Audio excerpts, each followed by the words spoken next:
Isn't it B? Oh no, sorry, it's B. That's B, isn't it? Oh, it's B. Cortical bone gets more stress. Yeah! Fuck yeah! I love it.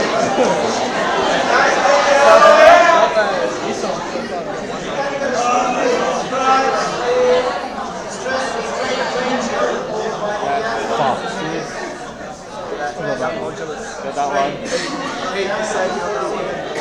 Yeah. Next one, this is a no-brainer. 90 plus 110. Oh, it is a 120 down, 80. Yeah, Pete, you fucking sign cousin Tam. Oh, really? Fucking pressure. Fuck. Oh, well.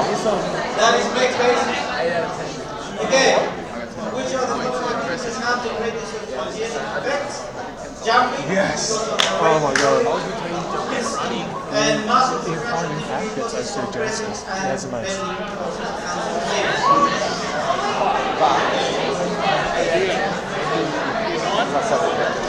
Okay, guys, please. Did I do that? No, I did 10 songs. Question 11. You guys know the Pete, did you get all that? Oh, except is motor velocity, resting length, time to stretch. If you rearrange that equation, stretch equals force times resting length on modulus elasticity. Sub in the values to get the answer. No, you want to find modulus, not everything. Oh, crap. Okay, that's my answer. 200? Yeah, I think so. Yes, just sub in the values. I'll go that. 104 resting length 0.1 stretch. Yeah. 552. Okay. Yeah. Is that? No, 0.0152. Minus resting length. Yeah. 1. I'm correct. So that will be 0.52. Yeah. 0.52. Okay. 0.2. Question 11. Again. So, the rule that Please.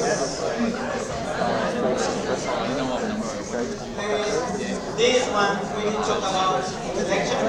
Essentially, the first graph is describing the fact that stress has a linear relationship with force.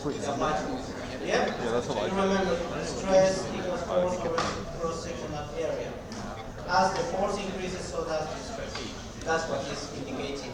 Cool, got that right. This second graph is indicating the relationship between the contact area and the applied force. Just wait for a second.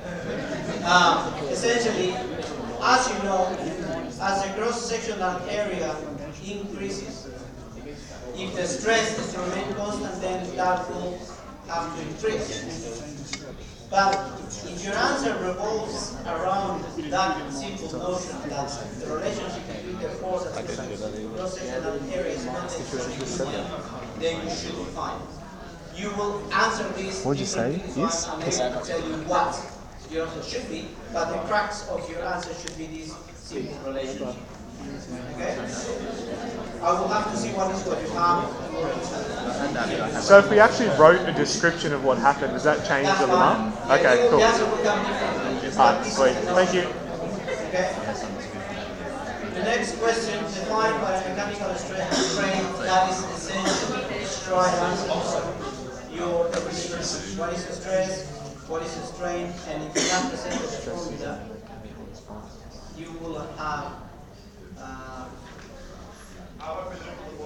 pardon me?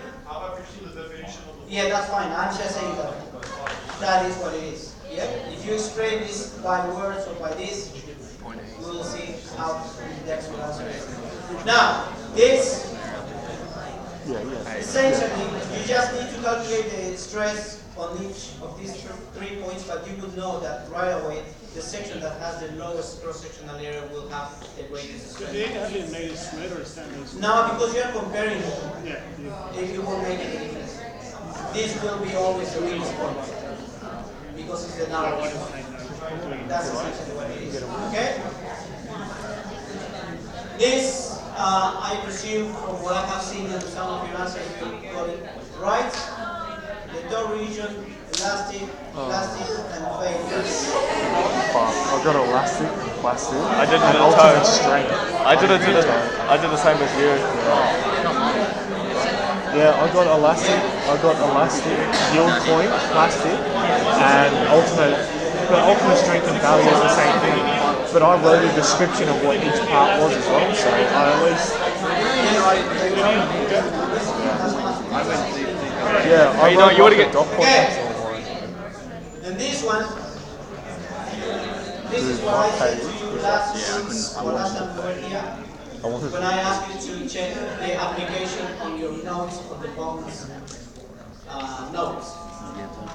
Essentially, it's just to look at the different factors of strain, the strain rate, the strain direction, and all that, and see how that applies to the rehabilitation. We did talk about more or less in the same terms of this. Yeah, So that I had is my own the one. crux of this answer. Okay, I hope you guys know from this example how difficult this is. It's not really direction, because when it says how would you code, you have to change the type of exercise. So I mentioned that, but my thing is Yeah, I did type of exercise as well. type, rate, frequency, direction, just distribution. switch our attention to Yeah, that's what I thought. But you know, there's something thank you. Well, you got one. To the next few weeks. You might have noticed that I have uploaded the notes 5, and it's a bit more rich in content. It is not for week 5, it is for the rest of the semester. Lucky because I would have done it all. Paul's dropping caps and fucking listening to hardcore. Okay, guys, please, in the next couple of weeks, we will talk about muscle, which is the active tissue that we have in the human body. Before engaging in such conversation, which will take us between 2 or 3 weeks, I would really like to position you in regards to that topic in a nice place, such that you will understand it in all its richness and how it leads into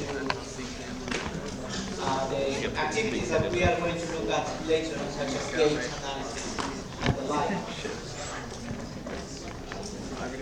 I remember that in week 1, I said to you guys that the human body is perfect for what it does, which we have said back then is walking.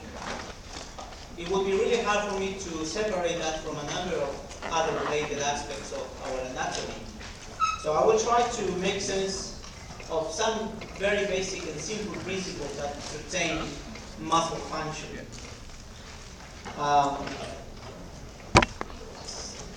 Within the human body, we have some vestigial elements that were necessary 100,000 years ago, and we no longer need. So what I'm trying to say with this is that our body continues to adapt to its needs, but the adaptation process is far too slow for our lifetime. It does take hundreds of thousands of years. But some elements of that adaptation can be noticed within our bodies. For instance, some of you, according to a statistic, 1 in 5 of you will have still some vestigial muscles that we used to have many years ago when we used to live climbing trees, but most of us do not have. I did test that, and I will ask you to test. I actually think I do have a bit of it. So the test consists of you guys having your thumb against your pinky finger and press it as hard as you can and flex it.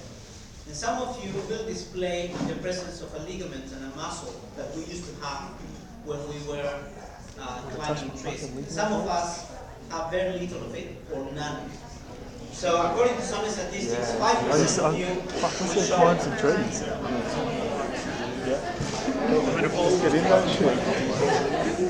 Well, mate, if you don't switch hands. Mate, what'd you say? What'd you say? Peter Williams? Who do you want to bang? Peter Williams? Everyone. guys, please. It's blonde and blue. The point I'm trying to make with that is that we very subtly and probably imperceptible to our eyes. Now we are continuing to evolve in adapting to new environments. Because we have created, and we are the only animal that can actually do that, is create and control nature, to create an environment in which we can exist. So we used to walk in hard flooring. We have developed the custom of wearing shoes. Now we have a big industry in shoes for running and exercise and sport and performance, blah, blah, blah. You have gel, minimalistic approach, and the opposite too, which are essentially really big industries. But something that you could ask yourself is, do we really need it? Do we really need them? Are we actually making a disservice to our anatomy by wearing them? Perhaps we are. Perhaps we are. Because we are trying to adapt our body to current needs that really do not exist. When we are born naked and barefoot. And our anatomy is meant to function like that. Probably asking you to come to lectures to see a naked role and you coming naked might not be a good idea for social reasons. But that is how we are born, and that's how we, in theory, should exist. We don't. Maybe, happily, we don't. The point I'm trying to make with that is that we need to understand the array of conditions that we have, most of which probably are not intrinsic to the human body, but are a consequence of civilization, by the introduction of clothing, by the introduction of shoes, by the introduction of diet that we might not really be prepared and adapted to eat. And the reason why I mention that is because of this. We are very slow, we don't jump high, we are poorly swimmers, and a number of limitations that we have. But something that distinguishes us from other animals, and in fact for every single animal, is our capacity to perform a number of tasks, physical tasks, that vary in an array of characteristics. We can paint, we can draw, we can play an instrument, we can do your hairdo, we can do sewing, we can do knitting, as well as we can do weightlifting and punch and kicking and jumping. So we have this array, this richness, in which we display different forms of movement. That is a consequence of a number of years of evolution that started off the day that we climbed down from a tree. The day we climbed down from a tree and started growing on our feet, we had free hands to do stuff. And when you have free hands, you start to experiment with them. You develop tools, we develop a number of things. And while doing that, we also develop something that is more important, the brain. The master control that actually guides what we do physically. But for us to be able to sustain that machine operating these muscles, we needed to actually feed it. And I did mention this before, the best source of energy that the brain has is fat, saturated fat, which is in a contravention to what we think is the case. And the simple proof that I have for it is that any other animal, say a chimpanzee, that have more or less developed brain, that more or less uses their hands, they are vegetarians, and they are eating 95% of the time, which we don't. So that is a simple proof to demonstrate the fact that vegetarian diet cannot provide us with the energy that our brain needs to do what it does. And because we spend less time doing stuff, less time eating, we have more time to do other things, creative things, hunting, jumping, doing art, music, sports, and so forth. So, us changing our diet or introducing saturated fats into our diet provides the energy for the brain to actually start developing, and we start using it. And in doing that, we develop this variety of movements that enable us to produce from little force control to high forces. And this is the introduction of what we are going to be seeing the next 2 weeks. How can we produce this array of forces that goes from the graceful to the most powerful within our limitations? How is that you can produce 1 gram of force as well as 300 kilos? Kangaroos don't do that. They have a way of moving that is very stereotypical. There is very little difference between one kangaroo and another in the way they jump. Yet we do have differences between ourselves, doing something as simple as writing.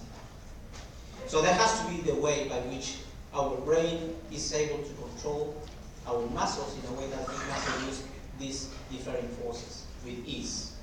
And that is what I will start off the next few weeks of our lecture.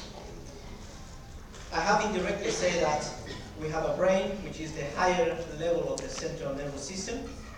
We have the spinal cord, and from the spinal cord we have peripheral nerves feeding into the muscles that we use. These cells that feed the muscles that we use are called neurons. Because these neurons are to serve muscle fibers, which primary function is to move, these neurons are called motor neurons, or more commonly known as motor units. What exactly is a motor unit? MU. A motor unit is a collection of a motor neuron and the fibers it innervates within a muscle tissue.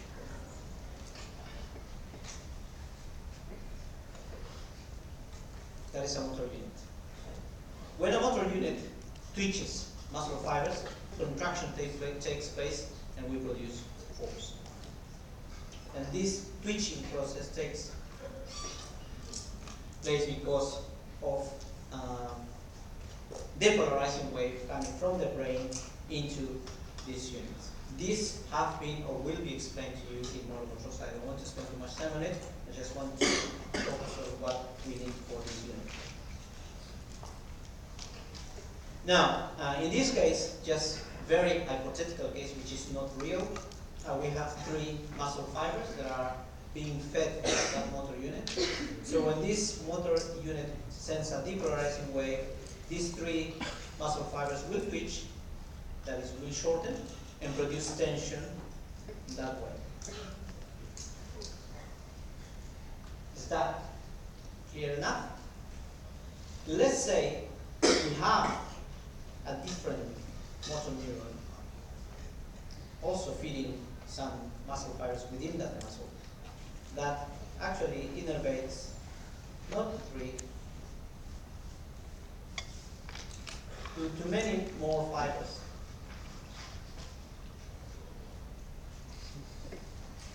So when this motor neuron twitches, what happens? All of these fibers will shorten, producing tension. Yep. By this simple example, what I'm trying to portray is the fact that we have the ability to produce little force if we depolarize a small motor unit, or we have the ability to produce larger forces if we depolarize a large motor unit. Being said implicitly with this, we are saying that there are 2 or many sizes of motor units. And that size, the size of the motor unit, is determined by the amount of muscle fibers they innervate. It is known in the human body we have motor unit that innervates only to 7 muscle fibers, such as the muscles that articulate your eyes, up to motor units that innervate up to 1,200 muscle fibers, such as the ones present in the quads, that is in the vastus medialis and in the vastus lateralis. So we have this array of sizes of motor unit, from the very small for fine control actions to the very large for powerful exertions. And that is what distinguishes us from animals. We can perform these fine actions as well as the powerful actions.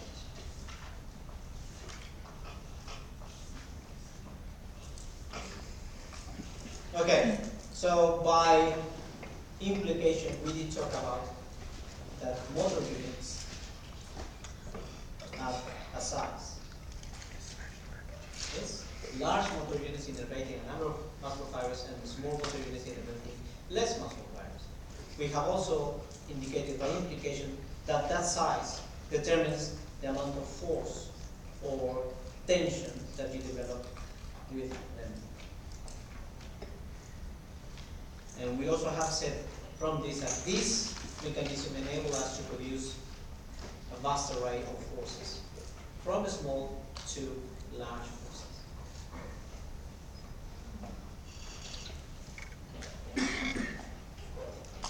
And of course, this is the basis of the specialization.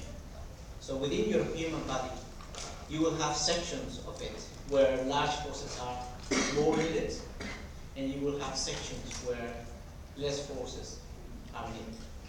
So muscles, depending on where they are located, will have a greater proportion of large motor units.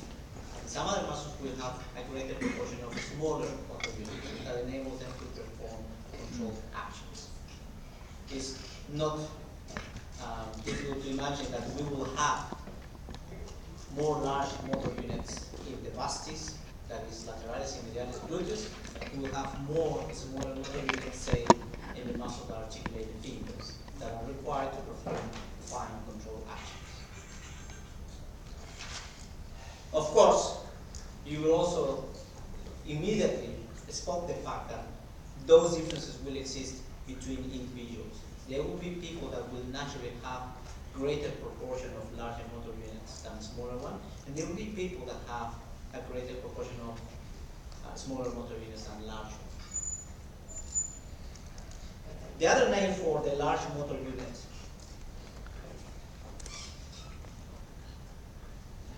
is what we call fast twitch muscle fiber. And the other name for the small motor unit is what? Slow twitch. Slow twitch. Yes.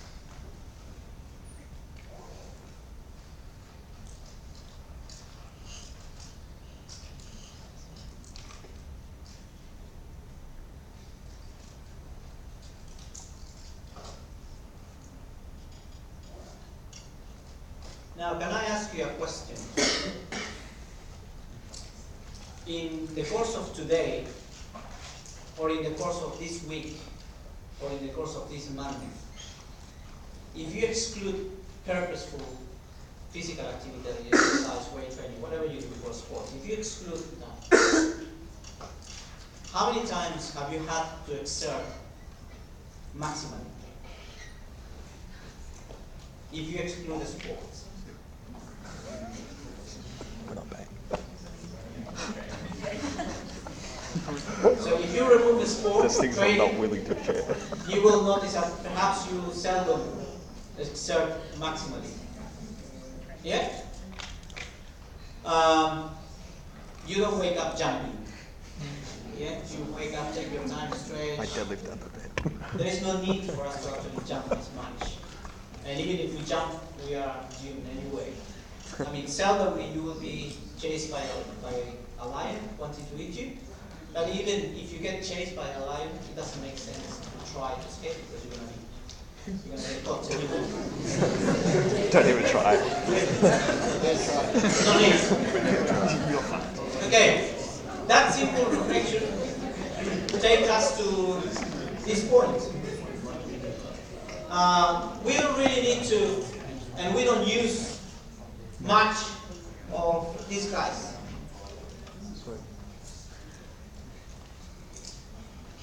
So, we most of the time are using these guys. We have said before that biology is the first mechanism of laziness. We have to be lazy to survive. So, your body will be silly to spend energy working these guys out unless it needs to. If it doesn't need to, it won't. You will prefer, by economy considerations, to actually use these guys because they are less expensive, metabolically speaking. That is, most of the time, we would be relying on this. And only when and if we need it, then we will switch to these guys. And only for as long as needed. And as you know, these guys run out very quickly. So it's very expensive to keep them active. We try not to.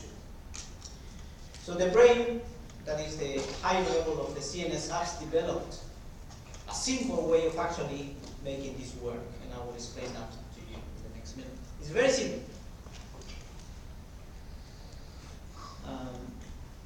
Let's make the assumption that this is a small motor unit. And that's what you have. And let's say we have a motor unit that is slightly bigger than that.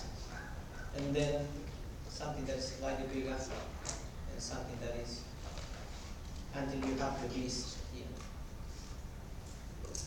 Say that's the motor units you have, going from the smallest to the largest, say within a muscle, just to make this simple.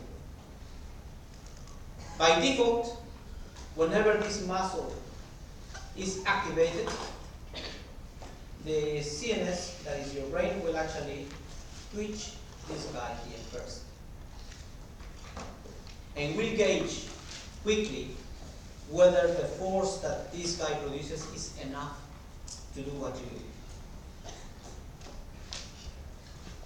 do. If it finds that it is not enough, the next resource would be for the brain to actually twitch the next one. Yeah? And if that is not enough, it will have to twitch this guy here. And if that is not enough, we'll keep going to the largest one. And if that is not enough, then tough luck. But before the CNS goes from one to the next one, what it does, it just nags it more. So it will twitch this. It might produce a force that is not enough. Therefore, it will twitch it again. Increase the frequency of that twitching, trying to get the most out of it. And if that doesn't work, it will twitch again until it realizes that that doesn't work. And only then we'll go to the next one. And it will follow those steps. So what I have described to you are the two principles of muscle force production. One is the size principle, whereby the CNS activates from the smallest to the largest in a progressive fashion. The next one is the firing rate principle, whereby before it changes from motor unit to motor unit, it will increase the firing rate to see whether by doing that we'll get enough force out of it. As you can see, before you get to this point, time has passed.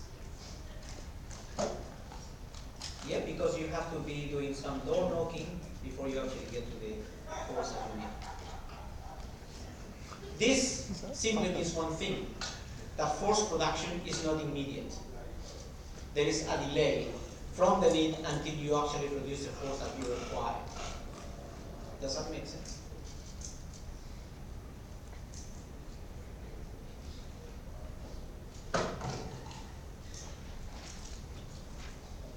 brain is really smart. If, can I get one of you guys coming here? Oh, get up there, Pete. Fucking can't, Pete. Pants on. Naked. Get on how real penis looks like. This fucking yoga deck. You want to some yoga, right? This fucking Bikram yoga deck. Okay, guys, please pay It's all attention. sweaty and smooth. I just imagine a slippery snake. Just bends back in. Okay, guys. Flexible. Yes, something. Okay. Sarah obviously has the strength to sustain this.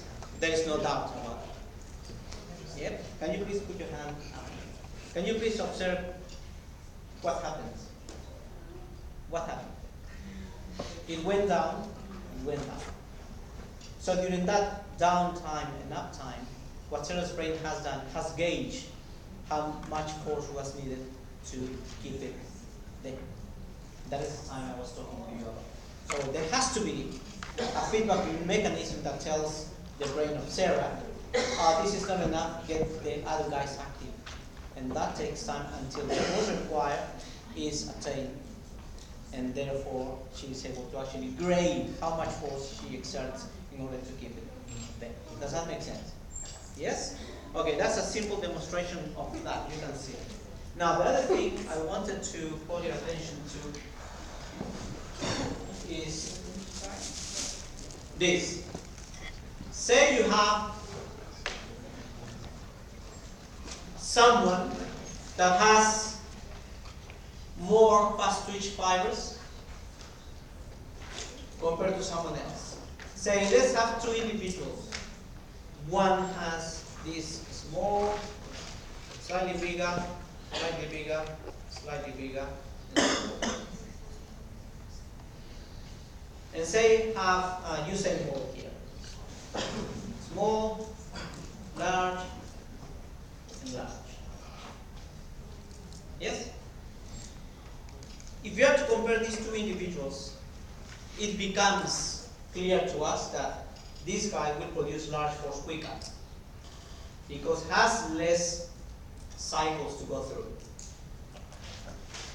It also becomes clear that this guy will have a greater force resolution, can actually produce forces that are more precise than this person. And the simple test to that is that if you use your hands, which has greater proportion of smaller motor units, you can actually perform fine actions. But if you use your legs, you can produce more power, but you have less ability to produce fine actions. You can't really grade your force as precisely as you do with your hands. Does that make sense? Yes? Good. What I have presented to you lends itself to talk about this.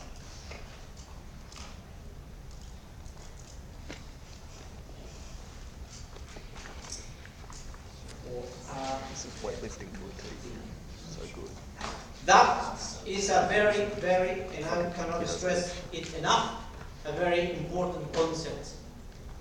For those of you who are into weight training or any training form that aims at developing power in your athletes, or if you are an athlete that actually trains for power or needs it as part of your performance, this concept that has typically been overlooked is fundamental. And I will try to explain that to you in simple terms. The previous discussion talks about the time needed to produce a given amount of force because the brain has to go through those loops in between. Yes? Now, the idea of force development in the athletic context is actually for us to produce the greatest maximum force we can actually achieve. say that is the force maximum of an individual. It doesn't really matter who that is. Or actually, let's take two guys. In average, most of you guys will require about 0.6 seconds to produce your maximum force. And say let's have two individuals that require the same time, 0.6 seconds, to produce the same maximum force, just for the sake of the argument. Sprinters obviously need less than that, and long distance runners would probably need more. But in general, let's say an average person like most of us will take anywhere between 0.4 to 0.6 seconds to produce maximum force. And I will present this to you. Say let's have individual A and individual B. And say this person produces a force following that line of force production. Maximum force in 0.6 seconds. And the other guy produces the same maximum force in the same time and follows the line of force production, say like that.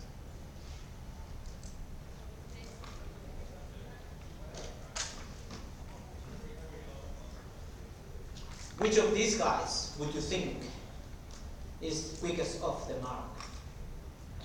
A. A. Yes? Why is that? Because he gets more force More force from the per start Yes, it produces more force. in a shorter amount of time. Yes, so if we are to overlay this here, for any point, say 0.3 seconds, this guy is producing more force than that. That is, even if they need the same time to produce the same force, when the activity requires less time, subject A would be probably better suited for that task. Which means, from this, that the actual value of the maximum force and the time you need to achieve that might be some instances not as important as how you produce that force. So training for maximum strength without consideration as to how quickly you develop the force is a mistake. You guys have obtained data, and you will notice that if you compare, say, a vertical jump, how long are you on the ground before you take off from the get-go until you take off? Certainly it's not 0.6 seconds. Typically is 0.25 to 0.3 seconds. So you don't have time to actually jump with your maximum force. Does that make sense? So what do? Are we doomed to do sub-maximal jumps?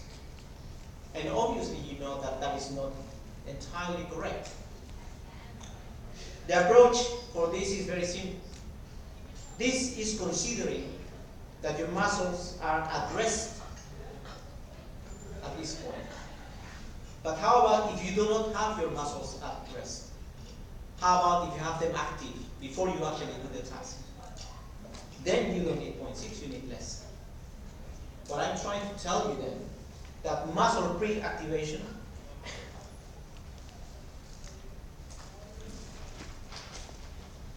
is fundamental in enabling you to actually perform the task with maximum force.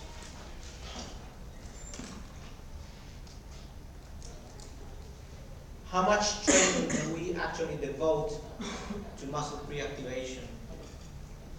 I do not know, but my suspicion is that perhaps not much.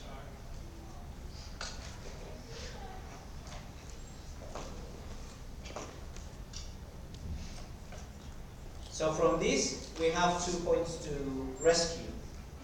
First of all, that the force maximum by itself is not as important as the way you develop it. That's point number one. And point number two is to actually work on the athlete, the ability to pre-activate or even activate the muscles maximally before the task is executed. And this comes down to what?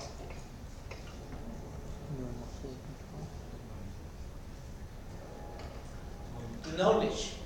To knowing what it is required to perform the task. Which essentially is what? What is knowledge in terms of sports or training? Technique. Working on a proper technique that enables the athlete to know what is to be done will facilitate the pre-activation and therefore will facilitate the better use of the force they have available and the time they have available. Is that where neuromuscular control comes into it? Yes. Yeah.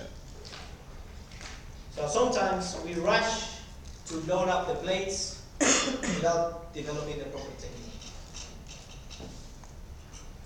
So proper technique is important not only because of the form that you should maintain, but also because it enables your brain to know what it is to be done and how, such that the whole set of muscles that are going to be involved are adequately pre-activated, and with that, ensuring an optimal performance later on. Does that make sense? Yes? I will drop it now because I can see you are a bit tired. So I will see you next. Oh, keep going, that shit.